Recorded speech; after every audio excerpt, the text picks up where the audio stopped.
This is Ryan for PayPal, and today we're going to integrate PayPal Payflow link and PayPal Payments Advance using the HTTPS API. But first, bear with me a bit while we talk some background concepts and prerequisites. Okay, PayPal now offers some great products, PayPal Payflow link and PayPal Payments Advance, to make it even easier for you to build checkouts for merchants on their own website. It's two products, but they only differ in whether you will use PayPal for your merchant account or instead integrate an existing merchant account from a bank. Beyond that, both products look identical, and more importantly, for our purpose today as developers, the technical integration is the same. A key component you'll need to understand before we get into this is the secure token. Here's how it works. Let's say you have a customer that wants to buy a widget. To do that, you'll need to pass some transaction information to PayPal. In the past, you might have used a simple web form to accomplish this, maybe some hidden input fields containing data like price and user ID. The problem with this method is, by simply viewing the source, it exposes information, and worse, it can even be modified before it gets to PayPal's servers, opening up a host of potential trouble. But now, by using PayPal Payflow link or PayPal Payments Advance with the secure token enabled, you can circumvent these issues and prevent some potential future headaches. So here's what you do. Before sending your customer to PayPal to complete the transaction, on the server side, you'll send PayPal a unique ID along with critical transaction data like the price of the widget and receive a response back containing a unique secure token. Next, you'll send your customer a simple web form, but where before you would have placed critical transaction data in hidden input fields, now we only need to include the unique token ID you created along with the secure token received from the PayPal server. So now, when your customer submits the form, PayPal will use those identifiers to fetch the transaction data you had previously sent them and seamlessly continue your customer through the remainder of the checkout process. Okay, so I hope that makes sense. Let's talk a few prerequisites. We're not going to cover them in detail today, but you're going to need a PayPal Payflow link or PayPal Payments Advance account, which you'll use to configure and customize the checkout process. You can get this at registration.paypal.com. If you want to run transactions in test mode, which is strongly advised, and it's what we'll be doing here, you'll also need a PayPal Sandbox account, which you can get at developer.paypal.com. And last, you'll need a language and server configuration that allows you to connect and communicate to external servers over HTTPS. For this demonstration, we'll be using PHP and curl. Okay, and remember at the beginning of the video I said bear with me? Well, one more thing. A disclaimer. This is a tutorial. It's provided as is, without warranties or conditions of any kind, either express or implied. You're the developer. You're responsible for your own code.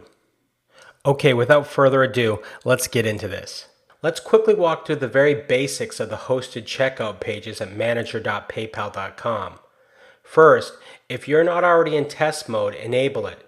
And if you don't see an option for live, it's because you're on a free developer trial of Payflow link, and you'll eventually need to sign up for a paid account to process actual transactions. Next, you're probably going to want to enter an error URL to direct the user to someplace gentle and explain to them that something's gone wrong. In the future, this will likely be handled differently, but for now, it's best to have a place that offers an alternative way for your customers to place an order should there be an error. But for this tutorial, I'm just going to leave it blank. Okay, next you're going to need to enter the primary PayPal account associated with your business. This is where the funds will be received when you flick the switch to go live. Next, for test mode, you're going to want to add a sandbox email. Again, you can find that at developer.paypal.com. Okay, now once a customer completes a transaction, PayPal can redirect them to your confirmation page. So let's add the URL. And for this return method, I prefer post as it'll redirect the page automatically, creating a more seamless transaction. And last, but most importantly, enable the secure token. This will make your application far more secure. Great. Now save your changes. Next, click on Customize and choose either layout A or B. In a later video, we'll take a finer look at each customization feature in detail. But for now, as you can see, PayPal Payflow Link and PayPal Payments Advanced provides you with a rich feature base allowing you to creatively design your checkout process to match your existing look and feel. Okay, let's get into the code. For this example, we're using a simple PHP-powered travel template to model an online store. Now keep in mind that I've tried to simplify the process as much as possible. We're not going for code beauty, and I've tried to reduce our code to the most basic requirements. You'll be interested in refactoring this example to make it more intelligent and reusable, but I think it's the best way to communicate what's happening to the broadest audience. To illustrate the API, I've created a very simple purchase process with a single button to initiate checkout. A quick look under the hood reveals a very simple function call that accepts one single argument, the price of our item. As an aside, note that in test mode, the limit you can pass to the Payflow gateway is set by your merchant account. So if you're getting an authorization error, try limiting the amount. Okay, so let's walk through the function. First, while you'll probably want these in a config file somewhere, we've defined some local variables for simplicity's sake. I'll discuss them in just a moment. Next, we'll need to generate the secure token ID, a unique alphanumeric value up to 36 characters in length. Store it because you'll need to send it to the PayPal server and also in an HTML form we'll be sending to the end user. Now we'll create our post string to send to the PayPal gateway. First, you'll set your login credentials we defined above that you previously created at manager.paypal.com. Keep in mind if you're not sure your vendor name, more than likely it's your username. Okay, so create secure token indicates to the Payflow gateway that we're expecting a secure token in the response, so that's yes. And last, set the type of transaction to perform, such as authorization or sale, and the amount. This defaults to US currency. There's a currency parameter if you need to change it. These 8 parameters represent the required minimum to perform a request to the Payflow gateway.